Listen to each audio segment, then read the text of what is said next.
Let's flip it around. Yeah, that way. YouTube says I'm live. Gordon Causey, as always, with a bit of a scratchy throat.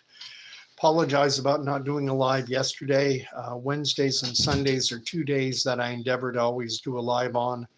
And Wednesday night and for most of today, I've been feeling under the weather. Starting to feel better though. Starting. And Candy doesn't care. All Candy cares about is this, her treat. See, I have someone watching. I bet you, yeah, it's Danny. Is wishing me a good evening with the praying hands and the cross. Always appreciate that. As Danny always likes to say, I have my coffee, my Bible, and my ticket. Well, there's my coffee. Here's my Bible. And here, and Candy, this is her ticket. So lay down. Speak. Thanks, Danny. I am on the road. I brought it on myself. I tempted fate. I'd been not bragging, but just a simple statement of fact. I had not been sick, and I'd been telling people that, well, I personally haven't been sick since February of 2022, and that's true.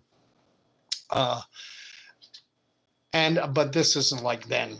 Back then, I think I had a touch of a flu-like bug. And this time it's more just run down, head cold, whatever. Running a slight temp, nothing big. But I ended up leaving work early on Wednesday and didn't go in at all today. Just getting my feet back under me, as it were. But being kind of laying low, I consume some content online. We don't have TV in this household, as I've mentioned many times. So most of the media that I interact with is social media, YouTube videos, news articles, text or video. I don't watch nightly newscasts except on very rare occasions when I pull one up on YouTube just to get a sense of what is being reported and, more importantly, how it's being reported. How are people being programmed to think, as I have to interact with people every day, and how are they being told to view things? And so some of the content that I consumed within the last 24 plus hours, I watched the entire podcast interview that Joe Rogan had with Christian apologist Wes Huff, who famously took down Billy Carson and his bogus claims about being an expert on ancient manuscripts and the Bible, and et cetera, when it's obvious that Billy Carson has zero scholarship with regards to the claim. He's a pseudo historian, a pseudo researcher, a pseudo intellect who claims expertise but doesn't actually have it. And that was an illuminating 3-hour-long podcast. There's only so much content you can consume, even if you put things on at double speed, as I'm often doing now, thanks to whale oil on my own channel, bringing it up. I can watch these at 1.5, 1.75, 2 times speed, and get through the content a lot quicker. And sometimes that works, sometimes it doesn't. It depends how fast people talk. Wes Huff doesn't talk too fast. Joe Rogan doesn't talk too fast.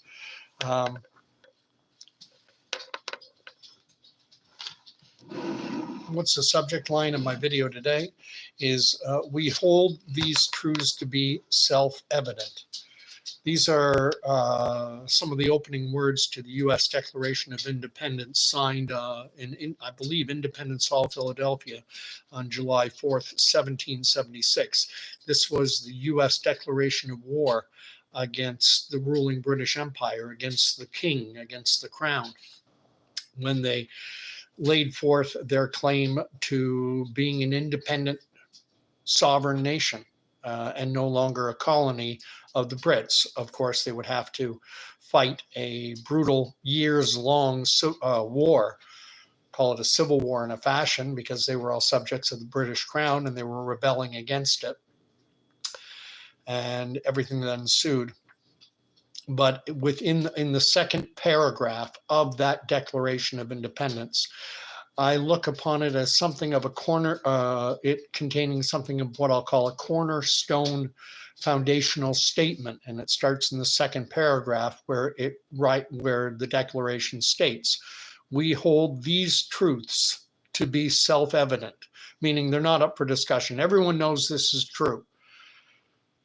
Looking back on it some 250 odd years later, we might want to ask, do we still hold these truths to be self-evident? But back then, 250 odd years ago, that's the way the worldview of the American revolutionaries, or soon to be revolutionaries, coalesced around.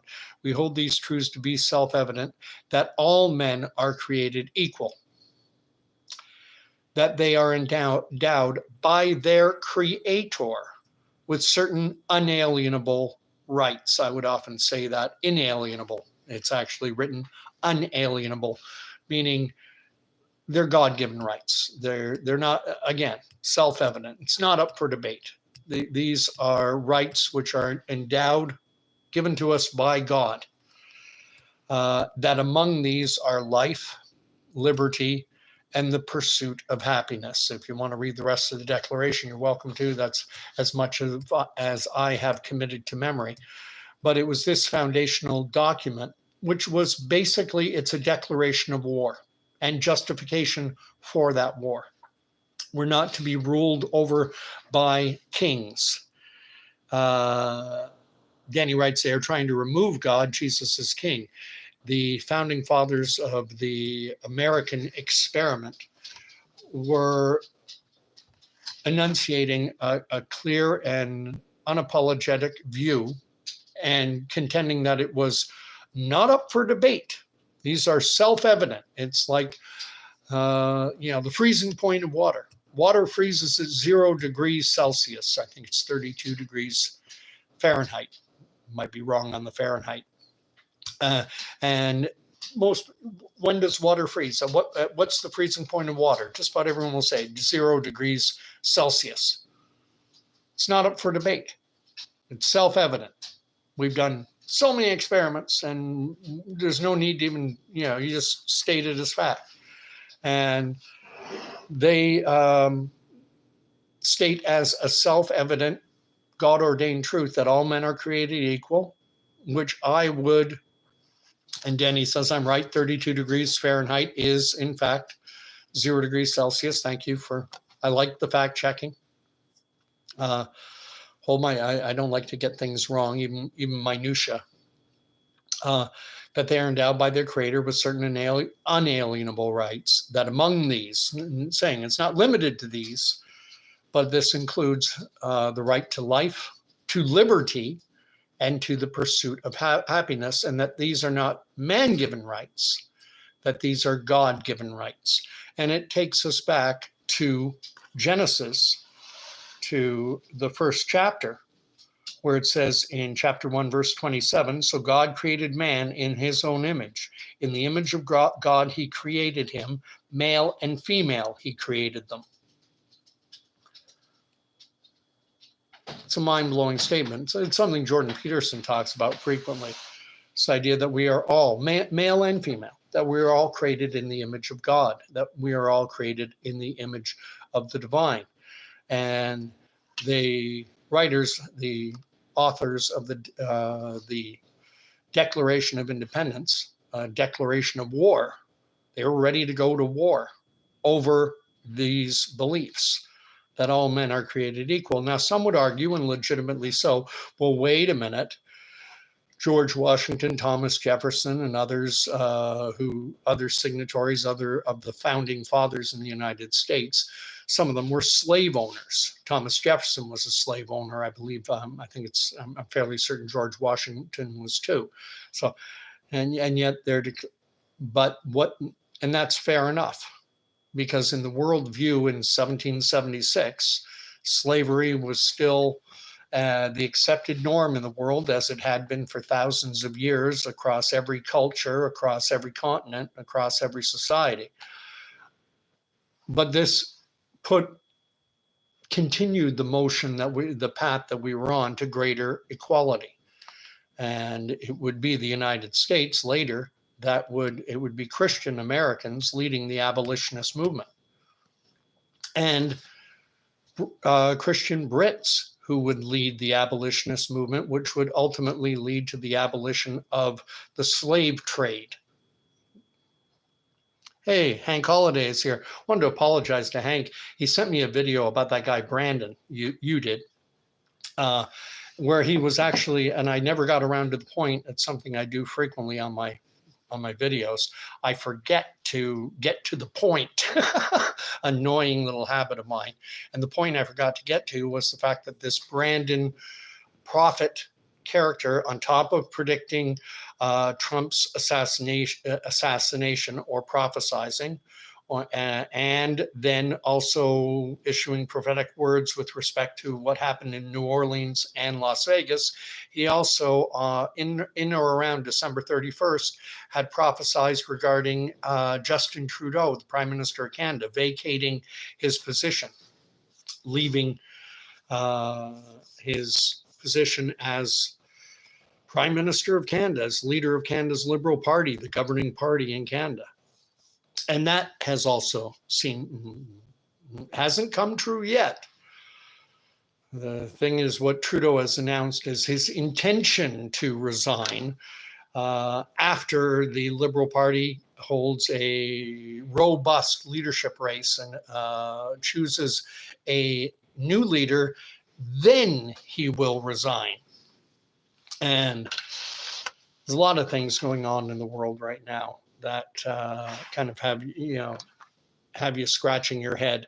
The wildfires are the new top story that seem to be dominating discourse. It was just on a video, the last one I did, I think 2 nights ago, that I was first made aware. Whale Oil Beef had said, put up a comment saying, "Have you heard about the wildfires?" And at that point, I had not.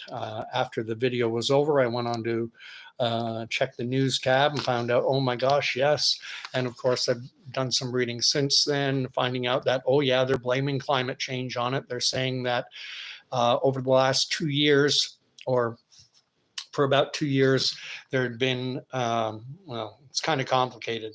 They talked about there had been a period of drought in the affected area that dried out a lot of the vegetation, and then over a 2-year period that they got increased levels of rainfall, which led to an abundance of undergrowth and shrubs and bushes and things like that. And that for the last year or so that they've returned to drought, meaning that all this new growth that had occurred within the last 2 years had now dried out and had become perfect kindling for the wildfires that we're seeing. It just strikes me when I look at the images happening in California, I'm reminded of what many thought was a directed energy weapon when the fires in Lanai, or whatever the name of the place was in Hawaii, those fires, it's reminding me of that very, very much. The images seem very akin. The difference this time, what I found surprising, was what little video image I did watch of it from the mainstream. They seem to have, they had a reporter right in the midst of it, sitting around all abandoned cars where people were so afraid that they were abandoning their cars to get away on foot from these ravaging wildfires. And yet a reporter is seemingly right in the line of fire. No pun intended, right in the right in the path of these fires that everyone else is running from, but this reporter is willing to stand there and risk her life to give you the news. Things that make you go, Saw another image of a reporter on a street with fire seemingly raging in the background and people walking down the street. Granted, they were wearing face masks. but walking down the street and just looking at their phones, ho hum. Meanwhile, on the horizon, you can see massive fires. And the degree, how much can you trust the news these days? I've said before on this station how, the old quote from wartime, how you're to believe nothing that you hear, believe none of the gossip going around, and only believe half of what you read. Nowadays, I wonder, can we even believe what we see with green screen technology and artificial intelligence and CGI and everything else that's available? Can you even believe the images that are being put forward? And because the threshold to these technologies has been lowered to such a degree that anyone can access them, anyone can create their videos, you have to, can you even trust social media? I mean, there's a tendency to say, well, whoever this is showing me a live screen capture from their cell phone of events happening, can you even trust that? You don't know the person. All kinds of things. So the news cycle right now is being dominated by Trump, obviously, and his talks of taking over the Panama Canal, of annexing or taking over Greenland, of Canada becoming the 51st state. That's all over the news. There's news that should be concerning for all Canadians, and some don't even believe it. I've had conversations with people, and they cannot fathom that the Liberal Party of Canada is they're going to be electing the next leader of their party. And then if everything plays out the way Trudeau says it will, that he'll then step down after this new leader is elected by the party. Well, who gets to choose the next leader of the Liberal Party? And Liberal Party membership rules that would allow a person to vote in a race to replace the leader includes, as things currently stand, unless they change, 14-year-olds, and you don't even have to be a Canadian citizen. You just have to have normal residence. You just have to be a normal resident of Canada, not even a permanent resident of Canada, just someone who spends, what does that mean? Do I show up to sign up for a Liberal Party membership card? Do I just have to show a piece of mail with my name on it? And they'll go, okay, here's your membership. You get to vote for the next Prime Minister of Canada. It's not just the Liberal leader who's being chosen, but the next Prime Minister of Canada. Because assuming Trudeau resigns, then whoever the leader of the Liberal Party is at that time, they're the de facto, they automatically become the Prime Minister of Canada. I've already put out my views that I think it's a slam dunk that Mark Carney is going to win that race, but we'll see. There's so much that can happen between now and then. The world is on such shaky ground right now. Just reading that Bill Blair, who's Canada's Minister of Defense, just today has on January 9th, 2024, with government prorogued, meaning the Parliament of Canada being suspended, Bill Blair just announced that Canada will be providing $440 million in new funding to Ukraine. Well, can we have a little debate on this? No, we can't, because Canada's Parliament is prorogued.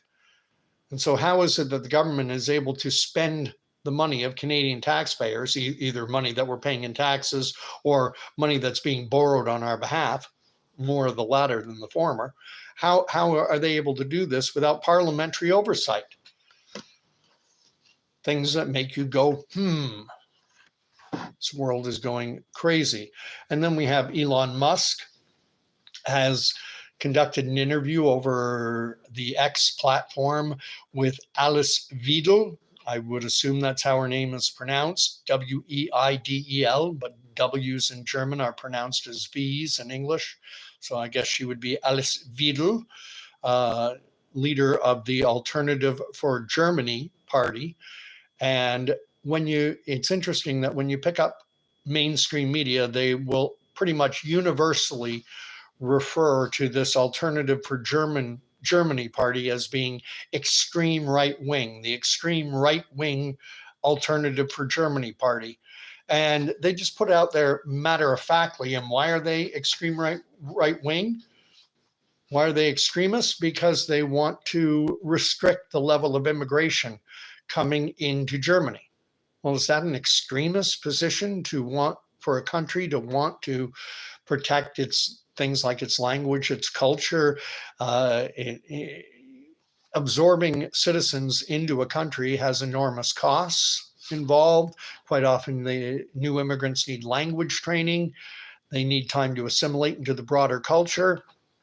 They're questioning immigration policy doesn't make you extremist in any way, shape, or fashion, but the way the mainstream frames it is they put this label on it, extremist.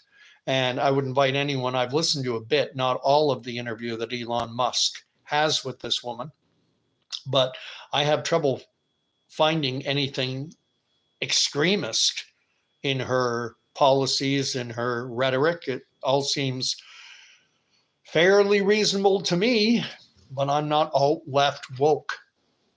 And the world we're devolving into is, I go back to that second paragraph statement of the Declaration of Independence. We hold these truths to be self-evident. I don't think there are many self-evident truths left in today's world. I think now everything is up for debate. I don't like to beat a dead horse, but this whole idea of gender being a societal construct and that subjective feelings supersede biological reality. But this plays into it. This notion that we are endowed by our Creator with certain inalienable or unalienable rights used to be a worldview that was pretty much universally held in most of the Western developed world. And the US is what put it on the forefront.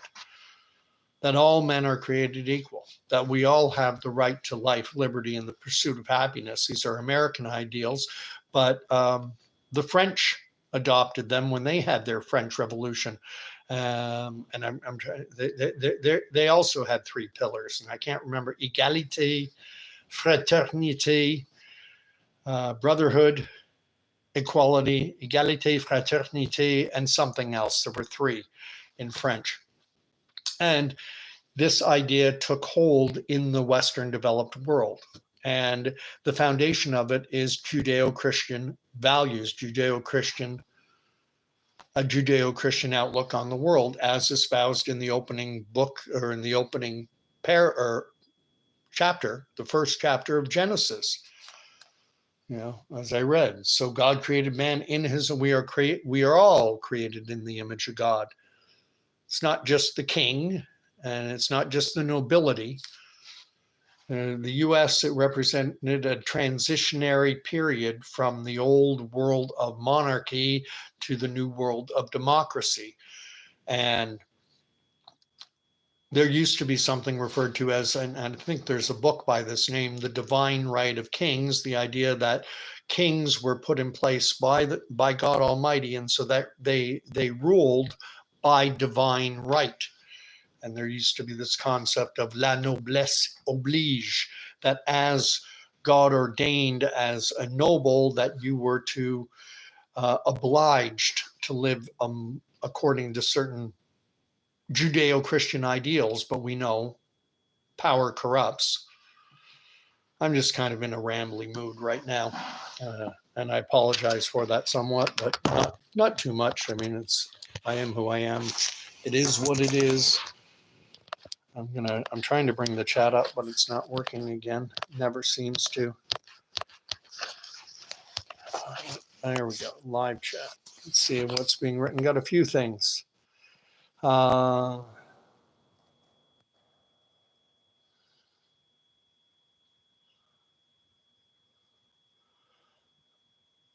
Danny's writing that DW land grab for Olympics.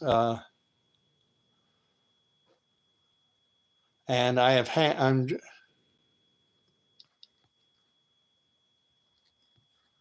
just trying to catch up. So much was written that I missed. Matt is writing, hello, brethren, how art ye on today? May thy days be blessed. There's a nice message. Everyone's saying hi to Matt. And Danny's saying to look up earlier in chat, I mentioned fires. Yeah, a few people threw it out there, and I wasn't even aware of it when it came up. Matt's asking if I believe this is part of the Great Reset 2030. I think that's entirely a reasonable supposition that, it's tearing down the old. That's the whole idea, that to build something new, you have to tear down the old structures. And that tear down can take on many different shapes, many different forms, and it would include, physical tearing down.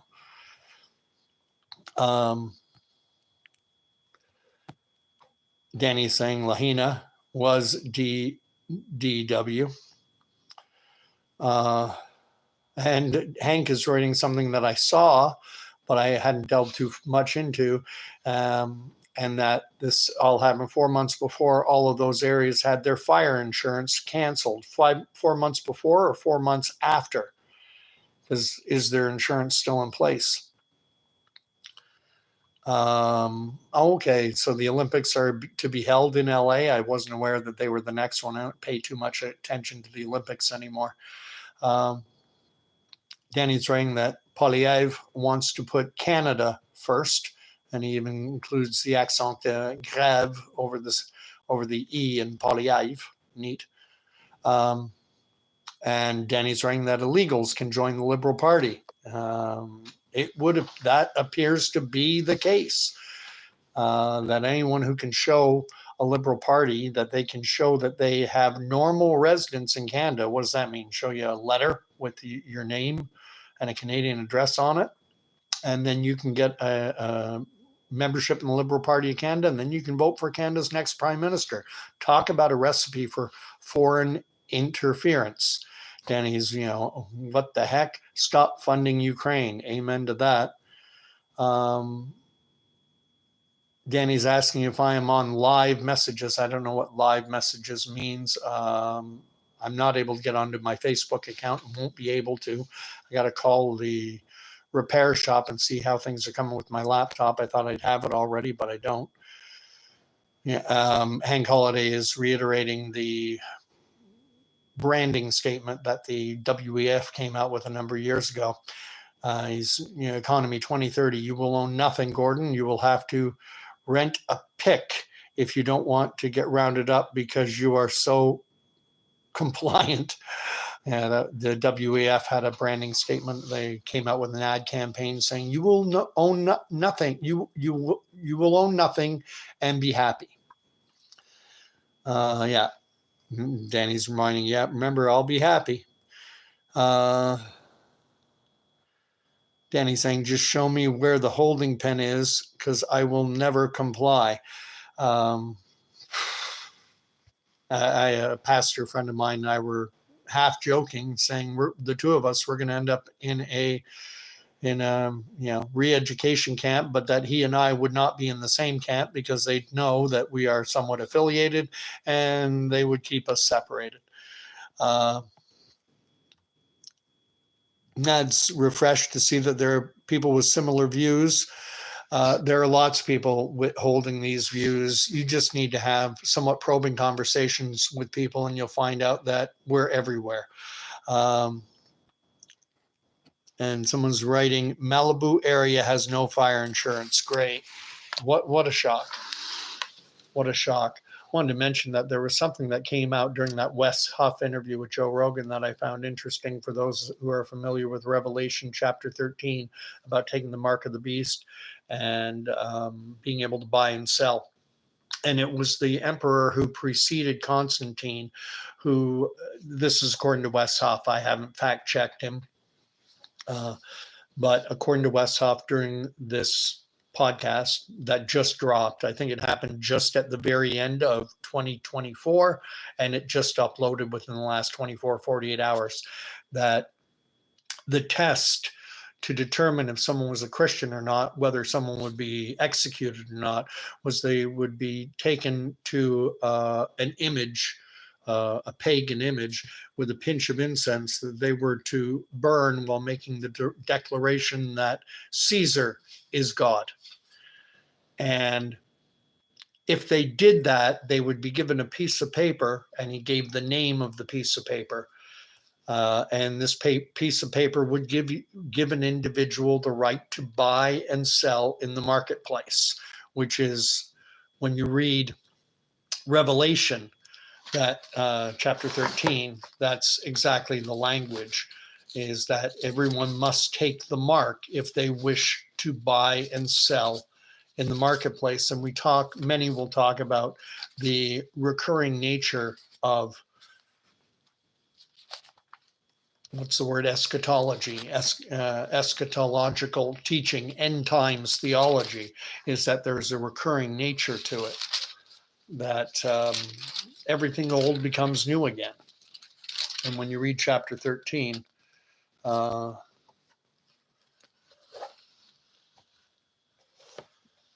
chapter 13, if you go verse 16, it says, also it causes all, both small and great, rich and poor, both free and slave, to be marked on the right hand or the forehead, so that no one can buy or sell unless he has the mark, that is the name of the beast or the number of its name. And that number, of course, being a human number, and it's 666. And this gets talked about a lot among Christians, among even non-Christians. What does this mean on the hand, on the forehead? And there's a representation in the book of Deuteronomy that we are to, we're to love the Lord our God with all our mind, heart, body, soul, strength, everything. God wants it all. And it's to be as a frontlet between our eyes and as a mark upon our hand. You think about it, your hands are a representation of your actions, and the frontlet between your eyes being that which you are focused on, mentally. What are you thinking about? You're to be thinking about God, and you're to be working for God. And Satan is the great imitator. And Satan, what's his mark? It's similar to God's mark. He wants your devotion mentally and physically. He wants you devoted to him. And if you don't bow the knee to the prince of this world, to the father of all, the liar from the beginning and the father of all lies, if you don't, then you cannot be a participating member of society. You can't buy and sell in the marketplace. And we saw an echo. So we have this going back to, I guess, 3rd century Rome, with the introduction of this, burning incense, assuming Wes Huff is right on his historicity of that period about burning incense and making the declaration that the Caesar, the king, whoever it happened to be, is God. Well, then you can buy and sell in the marketplace. And then we saw it with the vaccine passport, that, unless you were willing to roll up your sleeve, that you couldn't be a participating member of society. You in a lot of cases, people could not work. You cannot have a job, and you cannot come into this store or this restaurant or get on a plane or a train or any number of things. And so many people complied because of that coercion, because they were coerced into doing it. Well, I had to get it because a neighbor told me I needed to take my son to hockey, and they wouldn't let me in the arena unless I showed the mark. I couldn't go and visit my dying mother. I couldn't get on an airplane unless I showed proof of the mark. I couldn't work unless I showed proof of the mark. In New Brunswick, Canadian province on the East Coast, they, for a short time, tried to institute that people could not go into the grocery store. You can't even buy food for yourself unless you show proof of the mark. So the world, how long is the runway? That's what the biggest question on my mind. Things drag on forever and ever. Are we years away, months away, weeks away? kind of going backwards. Normally you would say, is it days away, weeks away, months away, years away? How close are we? I tend to wonder about Trudeau's resignation, where he says he intends to resign. Remember, he also said his intention was that in 2015, that would be the last Canadian election under this first past the post voting system, that it would be replaced by a ranked ballot or proportional representation or something like that.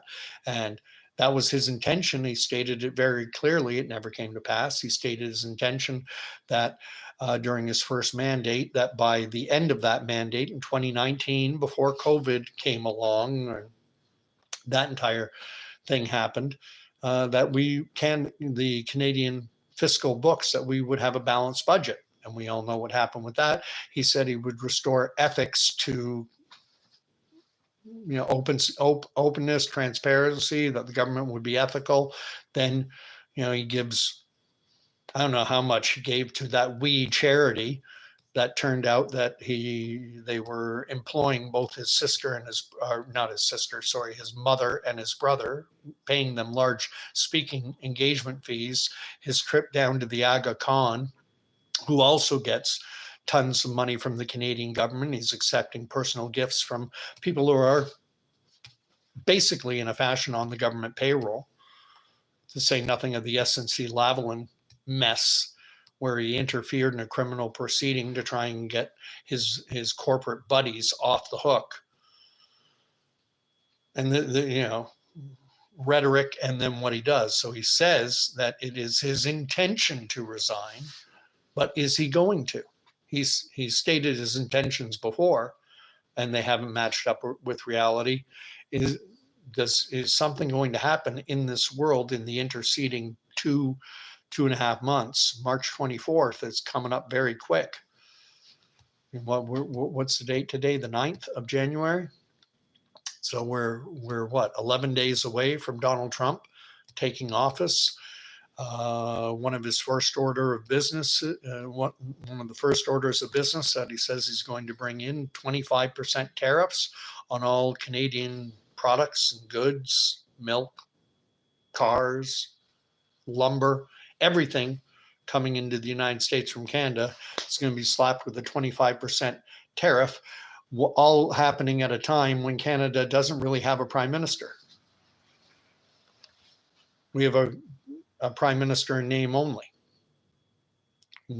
And the guy who nominally holds the position of prime minister is only supported by maybe 10, 15% of Canadians. I'm going to read up on the last few comments, and I'm going to call it a night.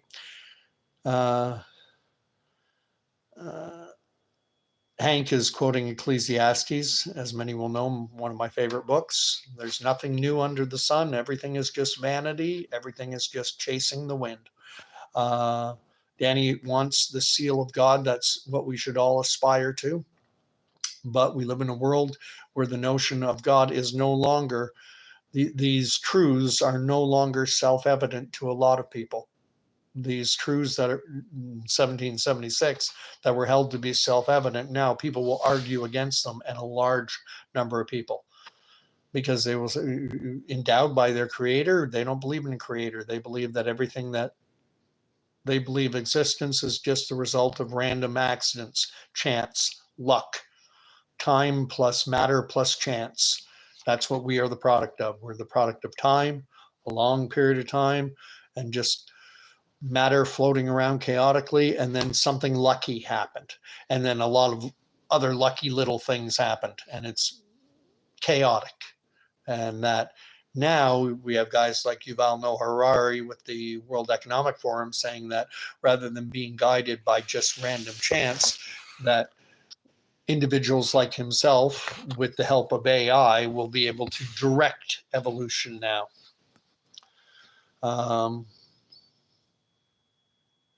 Danny's talking about the pineal gland being between your eyes. Yes, right about there. That's where your pineal gland is located, and it's sometimes referred to as the all-seeing eye, the third eye. And Others will refer to it as a portal into the spiritual realm.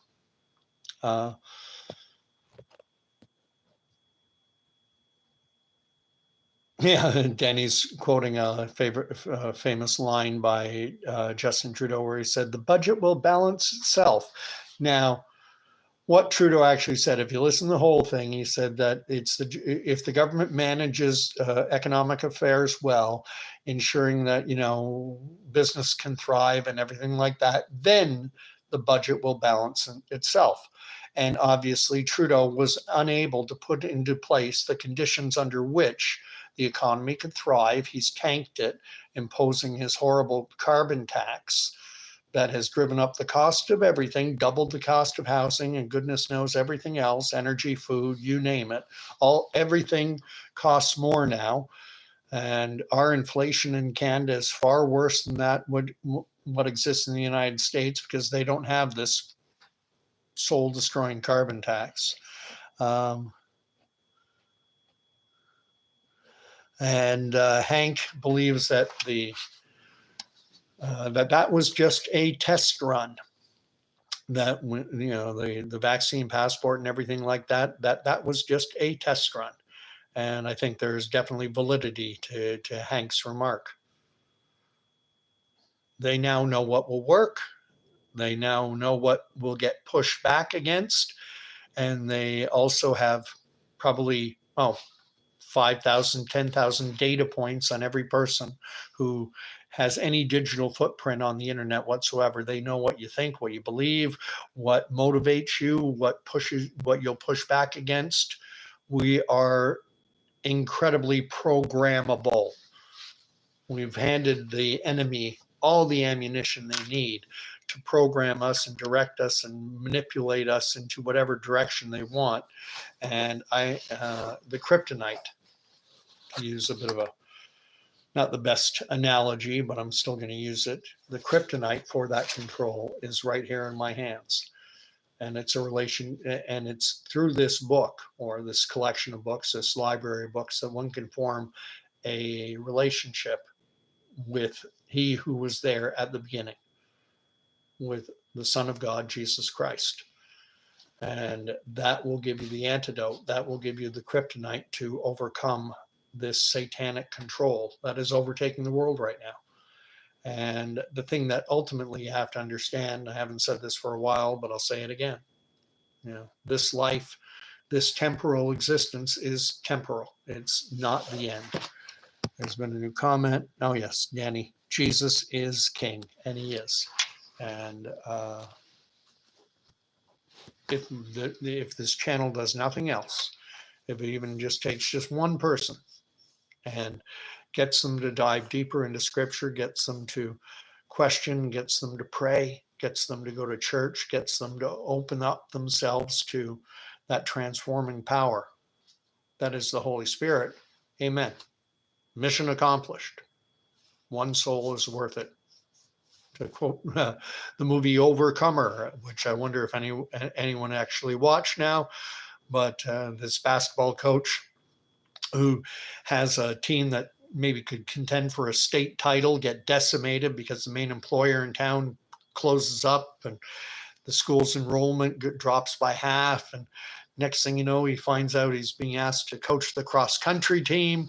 So he goes out to hold the tryouts. He reluctantly agrees to coach cross country, and he goes, and there's only one runner. And that runner is asthmatic. And he meets the principal, and he says, "There's no cross country program." And she said, "Well, what do you mean there's no cross?" He goes, "I had one girl show up, and she has asthma." And she goes, "Oh, you mean Hannah Scott?" But I thought one runner could still medal. Well, yeah, but what's the point in having a team with only one runner? And the principal says, one runner matters. And there's a meaning in that, a scriptural meaning. I'm sure it was very intentional on the part of the Kendrick brothers who wrote the movie. One runner matters, one soul matters, you matter. So Danny wrote down good movie. I'd hoped a few people would watch it. It's an amazing movie. I enjoyed it very much. Anyway, that'll be the end of tonight. 45 or so minutes. God bless. I'll end the way I always end now. May the Lord bless and keep you. May the Lord make his face to shine upon you. And may the Lord grant you peace. So we will see you again in a night or two. We'll see how I feel tomorrow after working a full shift. I may not be up to it, but by Saturday, Sunday, I should be. Thanks for that, Danny. We'll talk to y'all later. Good night.